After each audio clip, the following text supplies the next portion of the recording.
कुंडली का नवम स्थान धनु लग्न। ठीक है, तो लग्न काफ़ी है ये बताने के लिए कि मेरा जन्म क्यों हुआ है। हाँ, आप धनु लग्न में ही क्यों जन्म हुए, बाकी किसी लग्न में क्यों जन्म नहीं हुआ। तो धनु को समझना पड़ेगा, धनु लग्न क्या है और कालपुरुष कुंडली का नवम स्थान, फिर इस लग्न में नक्षत्र। तो पर्टिकुलरली इसी जगह में मेरा जन्म हुआ।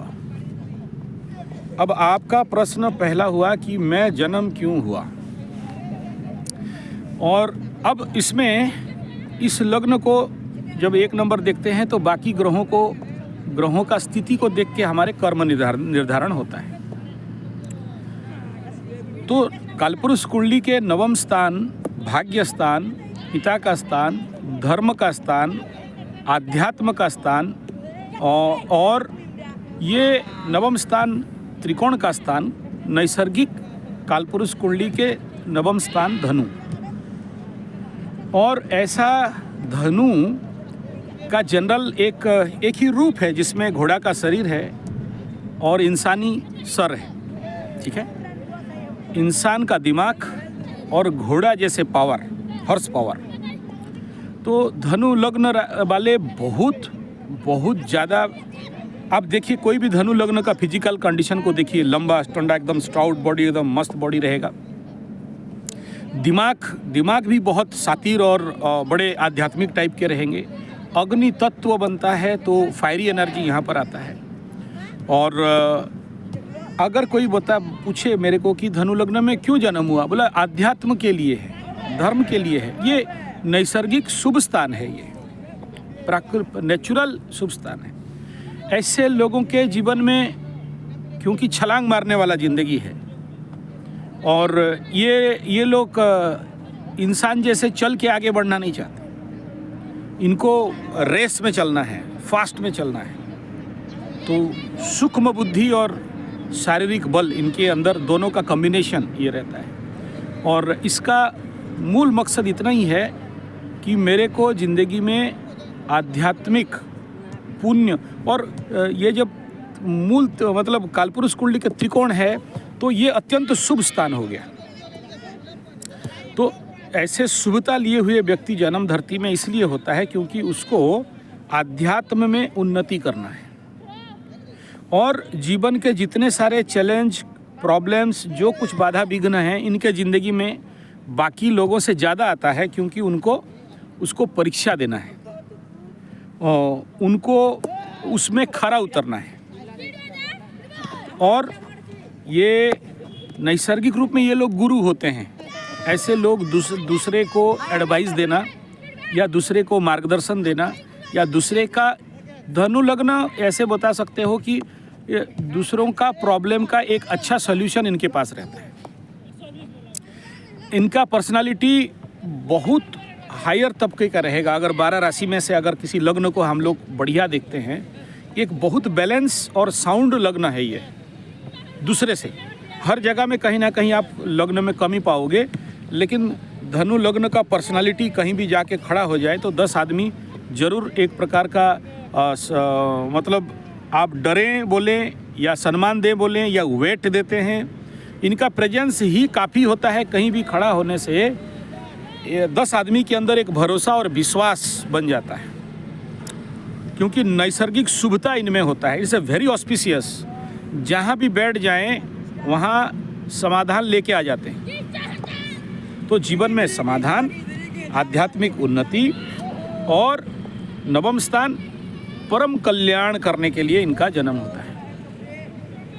कुछ हद तक देखा गया है ऐसे लोग समाज सेवा, समाज कल्याण और सोशल सर्विस सेक्टर में भी बहुत अच्छा लीडिंग लेके काम करते हैं। तो ये इनका, और आध्यात्मिक क्षेत्र में जितने सारे बड़े बढ़िया बाबा देखोगे आप, तो आप कहीं ना कहीं इसी लग्न से ही मिलेंगे। और बड़े सफल महात्माएं होते हैं। साधना, तपस्या के लिए इनका जन्म कहा जा सकता है। और सिद्धि पाना इस लग्न के लोगों के लिए बड़ा आसान रहता है। दूसरे से। और ब्रह्म विद्या, आध्यात्म विद्या के लिए अगर कोई प्रकृष्ट स्थान है तो धनु है। और मोक्ष के लिए मीन लग्न होता है। परंतु उत्तरोत्तर आध्यात्मिक विकास, जहाँ पर वेद, वेदांत, ब्रह्मसूत्र और उपनिषद, ये जितने सारे धारण करने का कैपेसिटी अगर किसी में है तो धनु में है। अब यहाँ ये है कि मेरा जन्म क्यों हुआ, इसका द्वितीय उत्तर को जाएंगे तो क्या होगा भाई, ये तो हार्ड डिस्क मतलब हार्डवेयर हो गया। सॉफ्टवेयर क्या है, बोला चंद्रमा। कहाँ बैठा, बोला मकर में। तो मकर बोलते ही फिर मकर के जितने गुण धर्म स्वभाव, तो सबसे पहले भाव, बोला कहाँ, बोला मकर धन स्थान में मन हो गया। मन कहाँ बैठा, बोला धन के स्थान में। तो ऐसा आदमी का मन हमेशा धन में, वाणी में और परिवार में रहेगा। यहाँ परिवार को लेके चिंता जो आप कर रहे हो, परिवार के लिए ओरिड जो आप हो, अब ये आपके लिए चैलेंज है कि जब चंद्रमा और शुक्र बैठ गया एक जगह में, तो नैसर्गिक रूप में सास ससुर के साथ इनके बीवी या इनके धर्मपत्नी का बहुत बढ़िया नहीं बनेगा। कई बार मैं अपने वीडियो में बोला हूँ, शुक्र माने दही और चंद्रमा माने दूध, चंद्रमा माने पानी, शुक्र माने वीर्य, चंद्रमा माने पानी, और ये दोनों एगेंस्ट एनर्जी हैं। कहाँ बैठे, बोले पृथ्वी तत्व राशि में। और नक्षत्र क्या हुआ, अब ये चंद्रमा मन के घर में बैठा, यानी मन के घर में बोला हूँ, पैसा के घर में बैठा। किसमें, बोला धनिष्ठा में। तो धन में जिसका निष्ठा है। अब समझ में आ गया कि मेरा तो ये बॉडी मिला आध्यात्मिक के लिए, लेकिन मन मिला पैसा के लिए। और ये मन में के साथ बैठा शुक्र, तो चंद्रमा और शुक्र देखे या युति बन जाए तो बड़ा खतरा हो जाता है।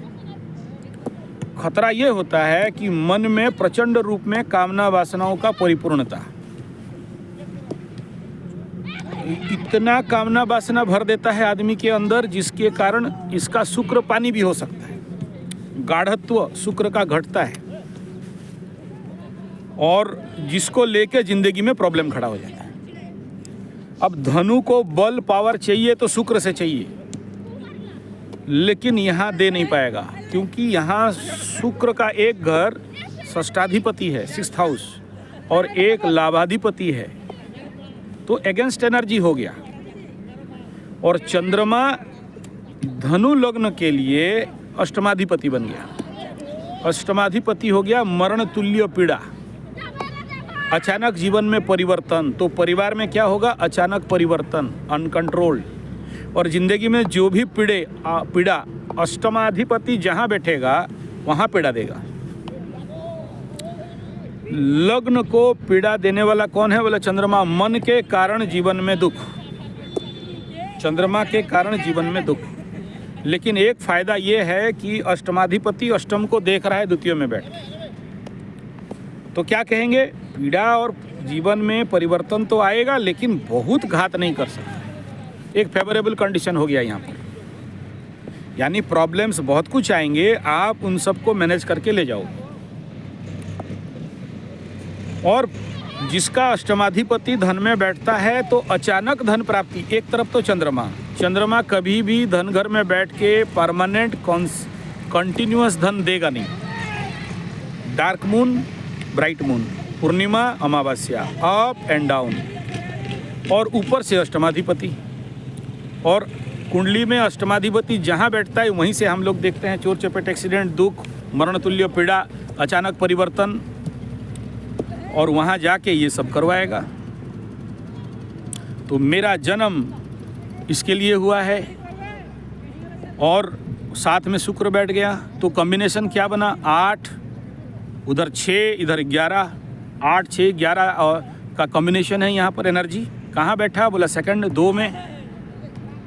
तो लाइफ का जिंदगी का सब कुछ सेंटर कहाँ हो गया, 2 नंबर में आके, परिवार में, धन में। तो धन में है मन, लेकिन कष्टपूर्ण अवस्था में है। तो इसमें क्या हुआ, बोला अनकंट्रोल माइंड। ब्रीदिंग डिजॉर्डर, इसको कौन सपोर्ट कर रहा है? बोला गुरु चांडाल। कहाँ बना गुरु चांडाल, कहाँ बना आपका? बस भूमि भवन वाहन, माता सुख मन। ठीक है। तो आपके लिए एंडिंग पे नहीं है।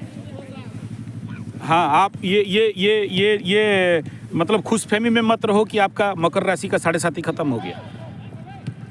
खत्म तो हो गया है, लेकिन आप ट्रबलेंस देखोगे और आपको बबलिंग भी सामना करना पड़ेगा 2.5 साल नेक्स्ट। इसके बाद 2.5 साल शनि एज पर मकर राशि उतरते हुए तीसरा शनि में राजयोग लगा के आपको बहुत कुछ देंगे, ठीक मानता हूँ। तीसरा शनि रिकवरी करोगे मानता हूँ, लेकिन आप जैसे कुंडली में ट्रबलेंस के साथ होगा। कभी कभार घबराओगे, बड़ी भयंकर घबराओगे। उतरने के बावजूद भी अगर बाकी सारे मकर राशि ये बोल देंगे कि हम लोग तो अच्छा है, बम बम है, घटघट के बासी, बम बम कैलासी, लेकिन आप कहीं ना कहीं देखना कि बाएं पैर आपका ब्रेक के ऊपर रहेगा। आप ब्रेक छोड़ के डायरेक्ट एक्सीलेटर में नहीं चला सकते, देख लेना। क्या है ना, शनि आपका मकर राशि द्वितीय स्थान को तो छोड़ के जाएगा, लेकिन तृतीय स्थान में ऑलरेडी राहु और गुरु बैठे हैं ना। तो राहु के ऊपर शनि चढ़ जाए या केतु के ऊपर शनि चढ़ जाए या जन्म राशि का शनि के ऊपर शनि चढ़ जाए, तो एक समझ लीजिए कि 20% का एक डिस्टर्बेंस, एक बबलिंग, या आप ऐसे समझ सकते हैं जो एरोप्लेन चलता है ना आकाश में, कभी कभार ढक ढक ढक ढक ढक करता है ना, हाँ वो झटका रहेगा। आप यहाँ पर एकदम NH में बैठे हैं, मुंबई कलकत्ता हाईवे में, एक्सीलेटर के ऊपर कोई गुटखा रख दिए और गाड़ी चल रहा है, वो नहीं है अभी। 20% आपको ये लेके चलना पड़ेगा सावधानी के साथ कि ये जो भी ट्रबलेंस आएंगे, उस ट्रबलेंस को बैलेंस करने के लिए हर चीज़ को आपका लाइफ में बैलेंस करना पड़ेगा। मतलब इस समय जैसे आपका कार है तो व्हील बैलेंस कराओ, आप बॉडी बैलेंस कराओ, ये बड़ा ज़रूरी है। मतलब यहाँ से शुरू कर लो। आप कभी ये नहीं सोच सकते हो कि मेरा कार एकदम बढ़िया चलेगा, टायर चढ़ जाएगा, बाद में पता चला कि 6-6 हज़ार का 2 टायर बदलना पड़ा गया। हाँ, यही कहना चाहता हूँ कि आपको थोड़ा सा बैलेंसिंग चाहिए 20% का, बाकी 80% बेफिक्र चलो। प्लस आपके लिए और एक ट्रबुलेंस प्रॉब्लम यहाँ पर और ज़्यादा आएगा। आप बहुत सही समय में कुंडली दिखा रहे हो, बिकॉज 2025 मार्च के बाद से आपको शनि महादशा भी शुरू हो जाएगा। हाँ, 2025 मार्च के बाद, ठीक है। हाँ, मतलब 7.5 खत्म हो रहा है, शनि महादशा 19 साल के लिए आप यूनिवर्सिटी ऑफ शनि में एडमिशन करने जा रहे हैं। तो ये 7.5 साल आपका मतलब +2 +3 प्रिलिमिनरी ट्रेनिंग था, अभी महादशा में पूरा कॉलेज यूनिवर्सिटी का पढ़ाई होगा।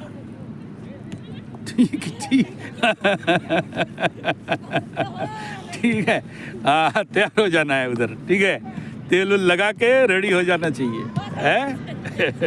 ठीक है, नहीं कुछ नहीं, नथिंग। जिसका 7.5 का ठोकाई पड़ जाता है ना, तो शनि महादशा में आदमी बहुत मैच्योर्ड भी मूवमेंट करता है और बड़ा सक्सेस पाता है, ठीक है।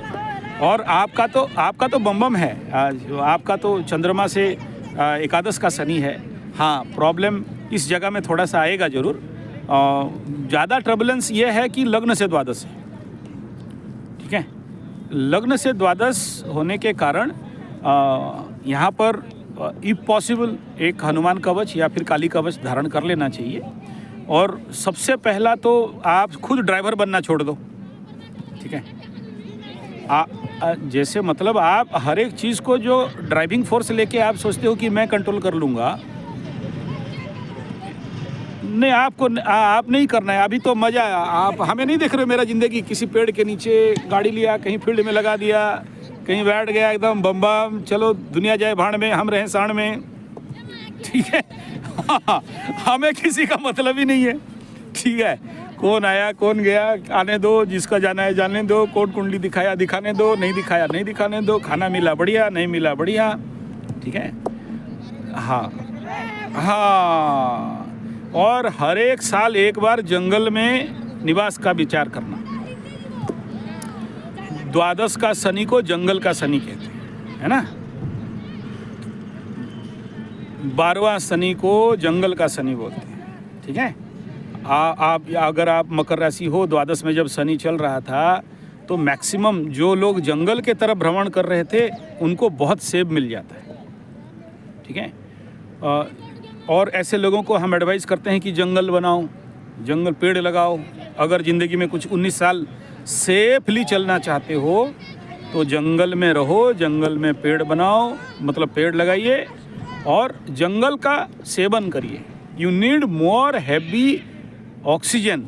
एक द्वादश का शनि और उधर गुरु चांडाल और इधर शुक्र चंद्रमा हैं, बहुत अच्छा, बुरा नहीं है, बढ़िया है, लेकिन जो समझे उसके लिए बढ़िया है, आम आदमी के लिए बढ़िया नहीं, ठीक है। मम्मी पापा सबका ध्यान लगाइए। मैं देखिए, द्वादश का शनि को ना डायरेक्ट बोलते हैं बाबा। मैं लाइफ में बहुत सारे बाबा, माबा, काबा, टाबा, ढाबा, जितने सारे बड़े बड़े हायर तबके के बाबा जिनका कि 50,000 लाख चेला हैं, शिष्य हैं, ऐसे हाई प्रोफाइल। हमारा उड़ीसा तो बाबा का उड़ीसा है ना, यहाँ बाबाओं का कमी नहीं है, यहाँ बड़े बाबा हैं। तो मैक्सिमम बाबाओं का कुंडली, जन्म कुंडली मेरे पास, मेरे को ही दिखाते हैं, ठीक है।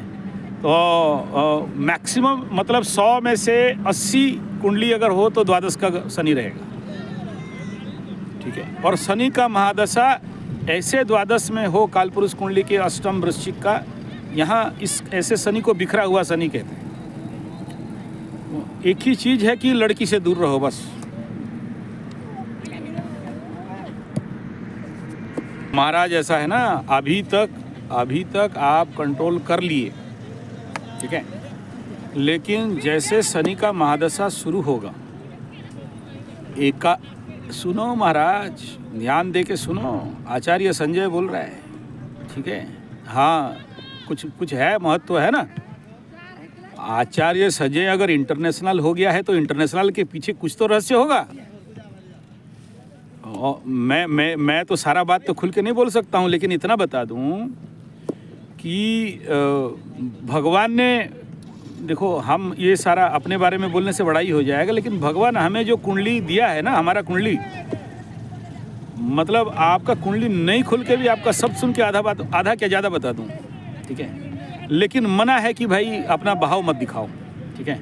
मतलब मैं बहुत बहुत बहुत बहुत भाग्यवान हूँ जो मेरा ऐसा दुर्योग कुंडली में है।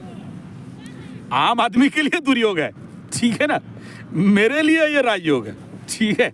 कोई भी ज्योतिष देखेगा यार ये बेकार, मतलब बेकार क्या है, देखो आचार्य संजय, तो समझ लो कि हम क्या बोल रहे हैं। क्या है, एक तरफ चंद्रमा से एकादश, समझो आप, वह मैं इस बात को क्यों छेड़ा उसमें समझो।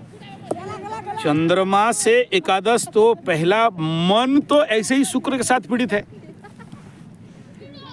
पीड़ित नहीं कहा जाएगा, इट इज राजयोग, लेकिन जनरल इंटरनल एनर्जी तो यही है। ऊपर से अनकंट्रोल माइंड गुरु और राहु, तो वो भी अनकंट्रोल माइंड, शुक्र मंगल ये भी अनकंट्रोल माइंड, ऊपर से काम त्रिकोण फुल एक्टिवेटेड हो जाएगा जब शनि का महादशा होगा।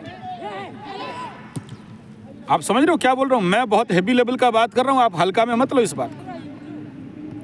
और एकादश स्थान, हाँ, अब तक जिंदगी में जो फेस नहीं किए हो उस लेवल पे फेस करोगे। अभी ऊपर से बता रहा हूँ, ऊपर से 12th house, do you know लग्न का 12th house means what? Bedroom pleasure, दान, दक्षिणा, jail, hospital, foreign tour and travels, समझ में आ रहा है? दोनों तरफ आदमी का जिंदगी को खींचेगा। और ऐसे कंडीशन में आदमी को कब मूर्ख बनाता है उसका गारंटी नहीं दिया जा सकता,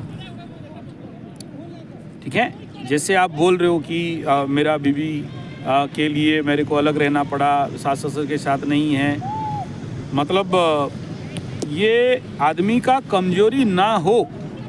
आप मेरे को बोले बहुत बढ़िया, लेकिन मैं आपको पूरा कुंडली का एक हिदायत दूंगा, और वो ये है कि एट एनी कॉस्ट आप अपने परिवार के बारे में, बीवी के बारे में, माँ बाप के बारे में, अपने माँ बाप के सामने भी डिस्क्लोज मतलब बातचीत मत करो।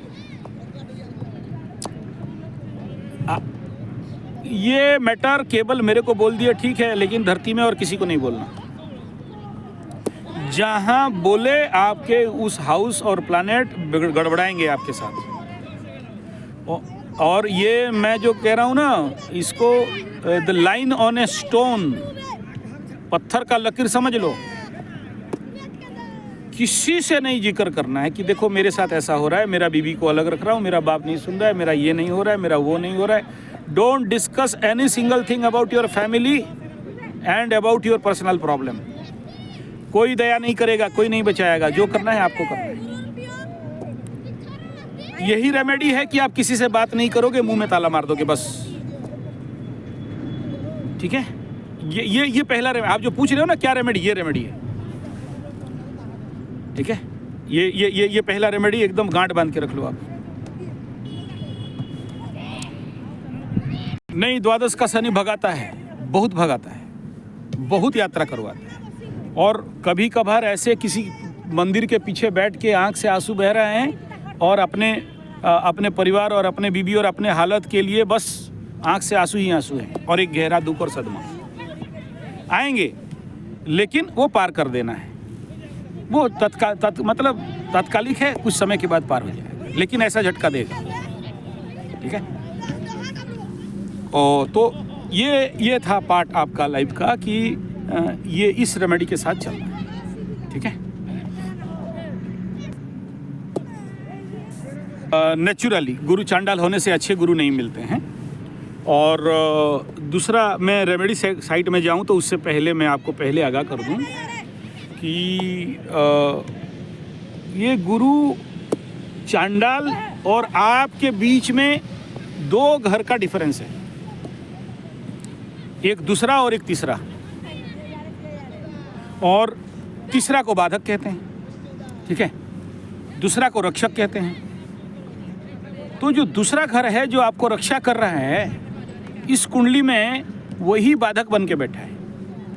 लाइफ का इंसिडेंट आपका कह रहा है कि वही बाधा दे रहा है जो आपको गुरु तक नहीं पहुंचा है। ठीक है, गुरु चांडाल है मानता हूँ, गुरु नहीं मिला ये भी मानता हूँ। और गुरु जिस दिन मिल जाएगा, आपके ज़िंदगी में हर मैटर ऑटोमेटिक सॉल्व हो जाएगा।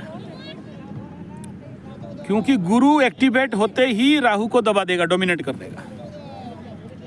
और क्योंकि गुरु नहीं मिला है तो राहु अभी आपके ज़िंदगी को डोमिनेट करके रख रहा है। ठीक है, तो डोमिनेशन के लिए एक गुरु का गुरुमुखी होना, गुरु दीक्षा लेना, गुरु का शरण जाना, ये बहुत बहुत जरूरी प्रद विषय रहता है। अब नहीं मिला तो उसके लिए हर दिन आपको गुरु वंदना का पाठ करना है, गुरु स्तोत्र। ठीक है, हाँ, गुरु स्तोत्र का पाठ नित्य प्रतिदिन अगर आप करते हो और प्रार्थना करते हो कि मुझे मेरे जीवन में जो उपयुक्त गुरु है, और शनि के महादशा में तो चाहिए, आप कहीं भी गुरु स्तोत्र ढूंढ लीजिए, उसमें ब्रह्मानंदम परम सुखदम केवलम ज्ञानमूर्तिम द्वंद्वातीतम गगन सदृशम तत्त्वमस्याभिलक्ष्यम एको नित्यम विमलचलम सर्वधी साक्षीभूतम भावातीतम त्रिगुणरहितम सद्गुरुम तम नमामि। ये जो गुरु स्तोत्र है, ठीक है, तो इसका अगर ये करीब करीब आपका 22-24 श्लोक में है, ये थोड़ा सा लंबा है। ठीक है, तो इसका पाठ, और अगर नहीं मिलता है कहीं तो फिर मैं आपको व्हाट्सएप करना पड़ेगा मेरे को। तो गुरु ब्रह्मा गुरु, अगर नहीं मिलता है तो ये मंत्र ले लेना, गुरु ब्रह्मा गुरु विष्णु गुरुदेव महेश्वर गुरु साक्षात् परब्रह्म तस्मै श्री गुरवे नमः। चैतन्यं शाश्वतं शान्तं व्योमातीत निरंजनम नादबिंदु कलातीतम तस्मै श्री गुरवे नमः। अज्ञान मूलहरणम, ये जो अगर इतना भी नहीं सकते तो ओनली गुरु ब्रह्मा गुरु विष्णु का करके अगर आप हर दिन गुरु प्रार्थना करते हैं, गुरु स्तोत्र का पाठ करते हैं, तो आपके जीवन में गुरु पहुंच जाएंगे जहाँ हैं। ठीक है, ऐसे कंडीशन। और दूसरा जो बेसिक रेमेडी है, ये जो शुक्र चंद्रमा जिसमें यहाँ से मुक्ति चाहते हैं तो उसका रेमेडी आप इसको थोड़ा सा